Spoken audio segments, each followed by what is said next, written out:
કઈ કઈ શિવલિંગની પૂજા કરવાની?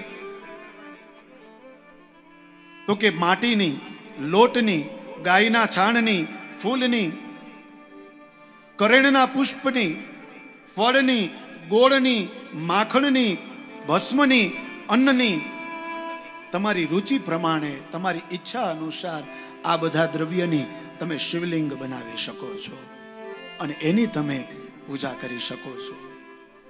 મનમાં વિચાર આવે કે દાદા, અમને આ બધા મંત્ર ન આવડતા હોય ને અમારે ભગવાનની પૂજા કરવી હોય તો મારા વાલા, ચિંતા કરવાની જરૂર નથી. ભગવાન શિવજીએ જે મહામંત્ર આપ્યો છે ને, પંચાક્ષર સ્તોત્ર, પંચાક્ષર મંત્ર, એ મંત્ર બોલી અને તમે ભગવાન શિવજીની પૂજા કરી શકો છો. ઓમ નમઃ શિવાય, ઓમ નમઃ શિવાય, ઓમ નમઃ શિવાય. એ પાંચે પાંચ પાછા અક્ષરના શ્લોક પણ આપ્યા છે, જેને કહેવાય પંચાક્ષર સ્તોત્ર. એ સ્તોત્રથી પણ ભગવાન શિવજીની તમે પૂજા કરી શકો છો. જે મંત્ર મહામંગલકારી ઓમ નમઃ શિવાય, ઓમ નમઃ શિવાય, એ જાપ જપો સૌ નર નારી. ઓમ નમઃ શિવાય, ઓમ નમઃ શિવાય. આ મંત્રથી તમે ભગવાન શિવની પૂજા કરી શકો છો. અને જો પૂરા ભાવથી, પૂરા પ્રેમથી તમે ભગવાન શિવજીની પૂજા કરશો ને, તો એ ભગવાન ભોળાનાથનું તમને ધામ મળશે.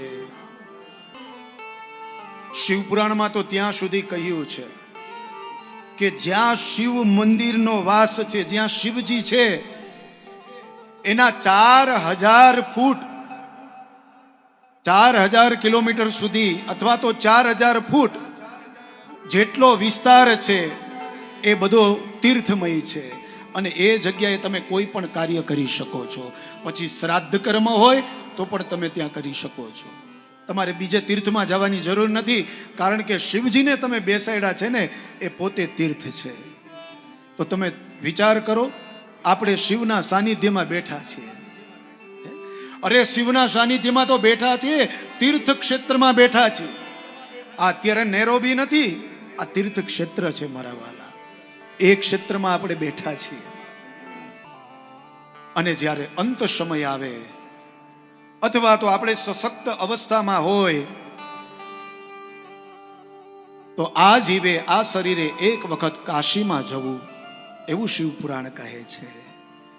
કારણ કે ભગવાન શિવજીનો વાસ જેમ કૈલાસમાં છે, જેમ હિમાલયમાં છે, એવી જ રીતે ભગવાન શિવ અને મા પાર્વતીનો વાસ કાશીમાં છે અને વિશ્વનાથ તરીકે બિરાજમાન છે.